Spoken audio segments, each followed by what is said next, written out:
Assalamualaikum warahmatullahi wabarakatuh. Nama saya Andika Sastia Putra dari Informatika B. Di sini saya akan memenuhi tugas mata kuliah Teori Bahasa dan Otomata. Di sini berjudul proses kompilasi pada bahasa pemrograman Python. Jadi proses kompilasi pada bahasa pemrograman Python itu berbeda dengan bahasa pemrograman lainnya seperti C atau C++. Python adalah bahasa pemrograman yang secara umum dikenal sebagai bahasa pemrograman yang diinterpretasikan. Ini berarti kode Python tidak diterjemahkan menjadi bahasa mesin atau biner. Seperti pada bahasa pemrograman yang dikompilasi seperti C atau C++, sebaliknya Python menggunakan pendekatan yang berbeda yang melibatkan kompilasi ke kode bytecode yang kemudian diinterpretasikan oleh mesin virtual Python atau Python Virtual Machine atau disingkat juga PVM. Dan di sini adalah beberapa informasi mengenai proses kompilasi pada Python. Yang pertama ada kompilasi ke bytecode. Jadi saat menulis kode Python, file sumber .python ada dikompilasi menjadi bytecode. Ini adalah kode yang tidak langsung dapat dieksekusi oleh komputer, tetapi lebih efisien dari sumber kode asli.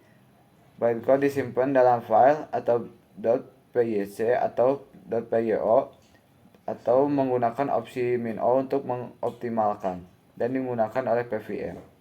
Dan yang kedua ada penggunaan PVM.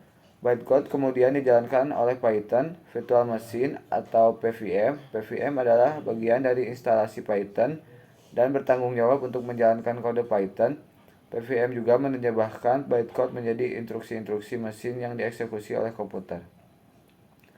Dan yang ketiga ada just-in-time atau JIT compilation. Beberapa implementasi Python seperti CPython atau juga implementasi standar Python menggunakan teknik just-in-time atau JIT compilation.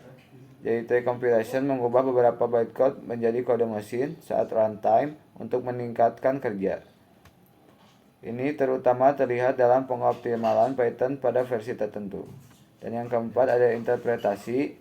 Selama proses interpretasi, PVM membaca bytecode secara baris per baris dan menjalankannya. PVM juga mengelola alokasi memori dan penanganan kesalahan saat runtime.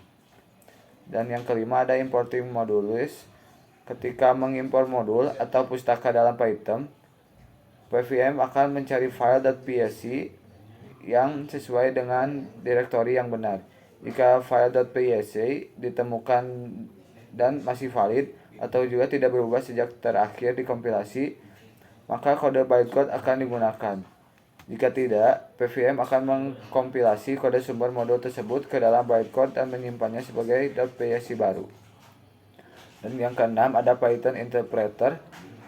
Ini adalah Python memiliki beberapa implementasi, salah satunya adalah CPython yang merupakan implementasi resmi dari Python.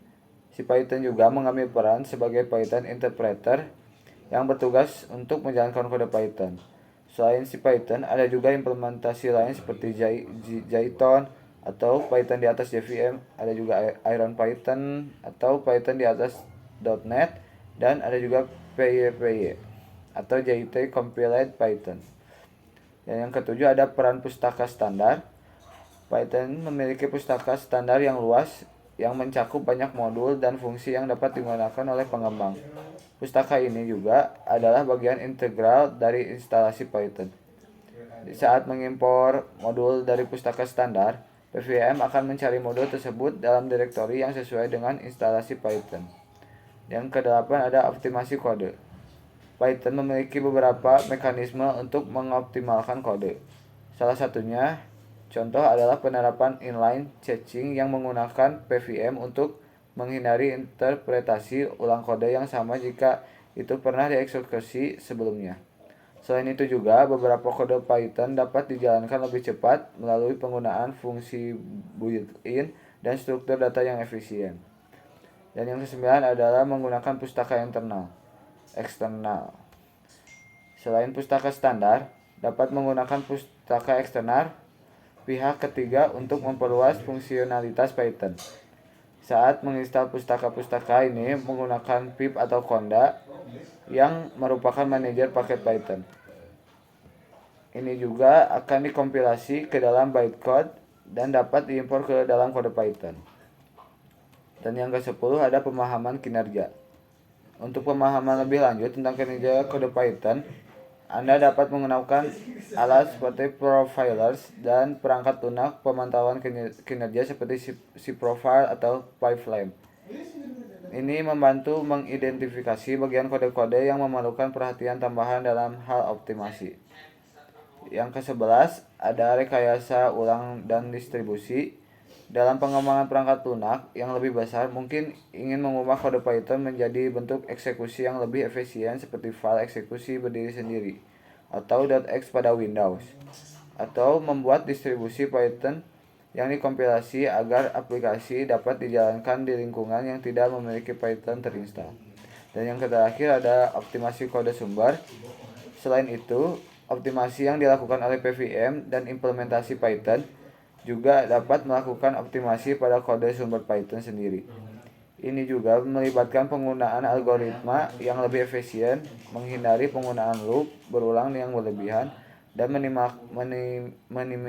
meminimalkan alokasi memori yang tidak perlu. Jadi kesimpulannya adalah proses kompilasi pada bahasa pemrograman Python sangat berbeda dari bahasa pemrograman yang dikompilasi secara tradisional seperti C atau C++. Python juga dirancang untuk memiliki tingkat abstraksi yang lebih tinggi dan untuk menjadi lebih mudah dibaca dan ditulis oleh manusia. Meskipun juga Python tidak secepat bahasa pemrograman yang dikompilasi, ia menawarkan produktivitas yang tinggi dan fleksibilitas dan pengembangan perangkat lunak. Sekian dari saya. Wassalamualaikum warahmatullahi wabarakatuh.